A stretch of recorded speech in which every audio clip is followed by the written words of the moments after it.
O Gabinete de Segurança Institucional da Presidência da República é responsável por assessorar o presidente em assuntos nucleares, de segurança cibernética, segurança das fronteiras e também por cuidar da segurança pessoal do presidente da República. E hoje a gente conversa com o ministro que é responsável por essa área, General Augusto Heleno. Olá, General, obrigada por falar com a TV Brasil. Boa noite, é um prazer muito grande poder me dirigir aos brasileiros e brasileiras que vão nos ouvir um pouquinho quanto às missões do Gabinete de Segurança Institucional. Essas missões, às vezes, são um pouco desconhecidas. Ministro, apesar de sempre existirem desafios, principalmente no comando de um país do tamanho e da importância do Brasil, eu acredito que nenhum chefe de Estado, nenhum governo estava preparado ou esperava enfrentar uma pandemia como a gente está enfrentando agora com o coronavírus em 2020. Com o governo brasileiro, como é que está a situação? Os senhores se sentem preparados para lidar com isso? Quais medidas têm tomado para poder minimizar os prejuízos que virão, certamente, por conta dessa pandemia? Realmente a pandemia foi uma surpresa extremamente desagradável para o mundo inteiro. Modificou muito as perspectivas de alguns países e o Brasil foi seriamente afetado, uma vez que nós estávamos saindo de uma crise que nós podemos considerar que durou 20 anos, onde nós tivemos um país que foi afetado seriamente pela corrupção, pela má gestão, por uma série de fatores que colocaram o Brasil numa situação muito difícil e o presidente Jair Bolsonaro, nesse primeiro ano de governo, tinha conseguido dar um salto de qualidade em muitas coisas dentro do Brasil e principalmente da nossa projeção internacional. Então, de repente, essa pandemia veio afetar diretamente o planejamento que vinha sendo feito, principalmente na área econômica, onde a nossa mudança em relação ao que vinha acontecendo anteriormente, ela era flagrante. Nós tivemos um salto de qualidade na nossa economia muito grande. E já fomos prejudicados no final de 2019 por uma retração mundial que começou a afetar a China e acabou se alastrando pelo mundo inteiro. Então isso foi muito sério para nós, mas nós temos capacidade de vencer essa dificuldade. Nós vamos sair muito bem disso, eu tenho certeza. Agora, é lógico, com um período onde todos os brasileiros e brasileiras de todas as idades acabaram se vendo afetados seriamente por essa situação que as providências, principalmente, obrigaram a mudar o dia a dia de 90% dos brasileiros. E aí, no campo das providências, a gente tem o Gabinete de Segurança Institucional, o GSI, que, como o senhor falou na sua apresentação, não é um ministério muito bem conhecido pelo povo, pelo povão que nos assiste. Então, eu gostaria que o senhor falasse qual tem sido, primeiro explicasse para o público que está nos assistindo o que é o GSI, qual é o papel do GSI e o que ele tem sido, qual o papel dele neste momento no esforço de combate a essa pandemia. Muita gente vê o Gabinete de Segurança Institucional, o GSI, como responsável pela segurança do presidente e de seus familiares. Realmente essa é a missão que chama mais atenção, é a missão mais visível nossa. Mas nós somos a cabeça do sistema de inteligência do Brasil, que inclui a Agência Brasileira de Inteligência e mais 19 órgãos de inteligência de diferentes ministérios. Nós somos responsáveis pelo Programa Integrado de Apoio à Fronteira, somos responsáveis pela área nuclear, somos responsáveis pela segurança cibernética e tudo isso concentrado num órgão que funciona dentro do Palácio do Planalto, cujas responsabilidades abrangem o país inteiro. O nosso efetivo não é muito grande, então nós temos um volume de trabalho bastante diverso em termos de atribuições, que exige uma qualidade muito grande, porque nós assessoramos diretamente o presidente da República, e isso nos dá uma responsabilidade que nos honra muito. Eu acho uma honra a responsabilidade que nós temos, mas também sabemos que as tarefas não são fáceis. Mas estamos prontos para tentar cumpri-las da melhor maneira possível. Perfeito, ministro. E aí, nesse contexto, diante das funções do GSI, o que vocês podem assessorar ou fazem de fato, né, do núcleo de esforços para se combater ou para se minimizar os efeitos do coronavírus no Brasil?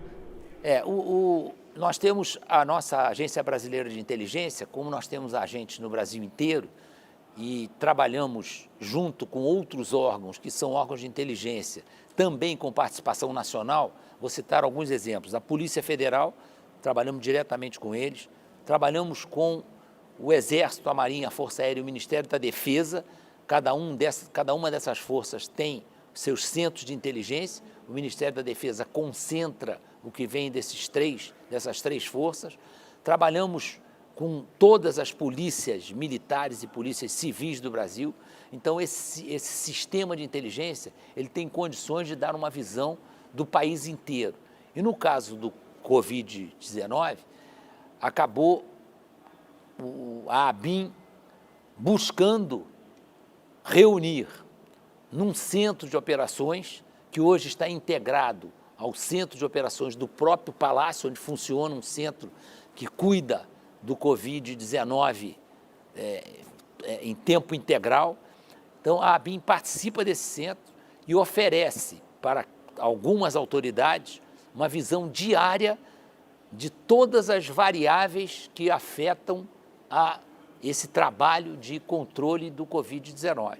Então, nós temos uma série de gráficos, uma série de mapas com representações gráficas e com quantitativos, com estatísticas, que são extremamente válidos para o acompanhamento do Covid. Então, muitas decisões são tomadas em cima desses gráficos, dessas estatísticas, que um dos órgãos que participa diariamente dessa comissão, dessa conferência, né, desse órgão de concentração de esforços em cima do Covid, a ABIN tem um papel relevante. E nós temos gente lá 24/24, 7/7. Ministro, o senhor disse na sua apresentação que a ABIN também é responsável por segurança cibernética. Passa pela ABIN, é claro que ela não é o órgão exclusivo que cuida disso na estrutura do governo federal, mas ela seria a cabeça do sistema, né? De onde partem as diretrizes, do modo como eu entendi. E a gente tem um aplicativo que foi lançado recentemente pelo governo, em que cadastram as pessoas, né, para poder, as pessoas que têm acesso, que têm direito ao chamado Corona Voucher, que é o auxílio emergencial de R$600 para as famílias que ficaram desassistidas economicamente diante dessa pandemia. Então, há uma preocupação lógica em relação à segurança cibernética, a que esse sistema não caia, porque muitas pessoas vão depender dele para poder receber esse benefício. Vocês também estão atuando, monitorando, imagino, essas questões de segurança cibernética. No caso da segurança cibernética, o GSI, ele é um órgão regulador, ele estabelece os princípios da segurança cibernética e estabelece normas para que esses princípios sejam aplicados na ponta da linha. Então, os ministérios, eles são praticamente orientados e são obrigados a traçar as suas diretrizes na área cibernética em cima dos documentos que saem do GSI. No nosso caso agora, todos estão preocupados com a possibilidade de haver interferências desagradáveis, né? Até algumas fraudes em relação a esses participantes, esses beneficiários dessa série de intervenções que o governo pretende fazer junto à população mais necessitada. E nós temos certeza, hoje, por tudo que a gente consegue controlar, que nós provavelmente não teremos esses incidentes na área governamental com relação a esses pagamentos, principalmente, que vão ser feitos para pessoas que têm necessidade realmente de receber esse auxílio governamental. Então, nós temos confiança, uma confiança muito grande na nossa segurança cibernética. É lógico que existem ataques diários à rede, muito numerosos, mas nós temos conseguido conter isso. Eu tive essa experiência como chefe do Departamento de Ciência e Tecnologia do Exército, onde tínhamos uma média de 20 mil ataques mensais na rede do Exército. Tivemos êxito o tempo todo e aqui a mesma coisa. Eu acredito que nós não teremos problema. Certo. Ministro, o senhor testou positivo para a Covid-19, né? O senhor é um perfil que se enquadra no grupo de risco por conta da idade. Eu queria que o senhor relatasse a sua experiência pessoal, até onde o senhor puder ir, claro, com esse vírus, e como foi se afastar, né, fisicamente, pelo menos, do trabalho num momento tão difícil para o país. Olha, nesse ponto eu dei muita sorte, que apesar de eu ser do grupo de risco numa faixa já complicada, eu comecei a ser testado imediatamente na volta de Miami, que eu fui com o presidente, voltei com o presidente, fiz um primeiro teste e tive negativo, ou seja, não estava presente coronavírus. Aí fui levado a um segundo teste. No segundo teste apareceu positivo. Então eu passei a fazer a quarentena. E durante todo o tempo, incluindo esse primeiro tempo que eu não tinha nenhum diagnóstico dizendo que tinha presença do coronavírus no meu organismo, o segundo período onde já tinha o teste positivo, eu não tive nenhum sintoma, zero, né? Basta dizer que eu fazia diariamente alguma coisa de musculação, mais de 1 hora de bicicleta ergométrica e fiz um novo teste agora, depois dessa internação que eu fiz 15 dias em casa e estou perfeitamente, 0 quilômetros, né? Não estou pronto para ter outra, não. Essa história, estou pronto para ter, não estou pronto para ter outra, não. Estou fora, mas realmente não tive maiores problemas de saúde com isso. E torço para que todos aqueles que sejam afetados ou sejam diagnosticados com o vírus, que possam ter a mesma sorte que eu tive durante esse período.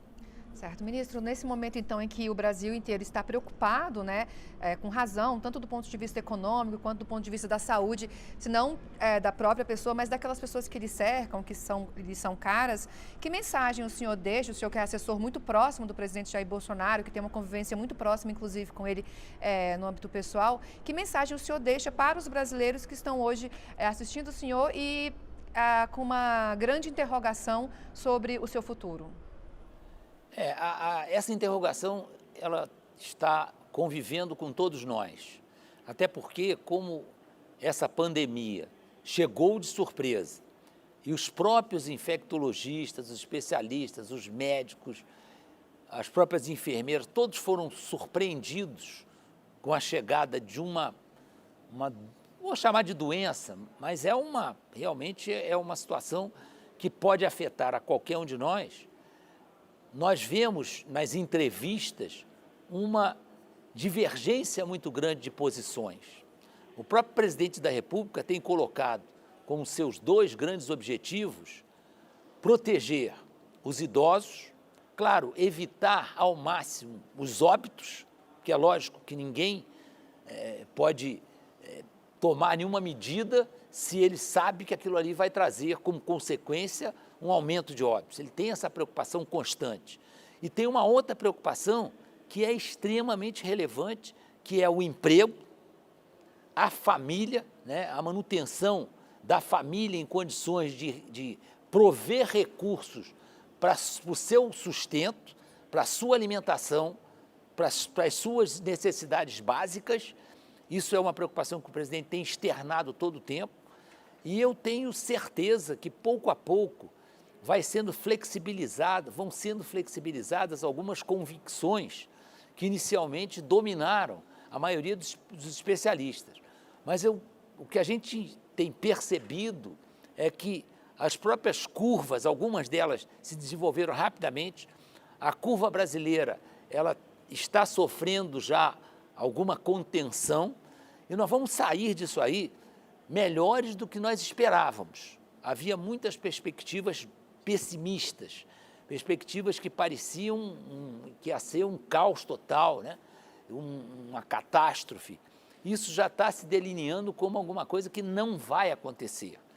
E tenho a impressão que o retorno ao trabalho, isso vai ser uma coisa natural, isso vai sendo providenciado pelos próprios responsáveis por conduzir isso aí a nível estados e municípios, e a minha sensação é que nós vamos, dentro de 2 semanas, vamos caminhar para a normalização e vamos sair disso aí, como o Brasil sempre saiu. O Brasil já enfrentou outros problemas sérios e nós vamos sair bem disso aí.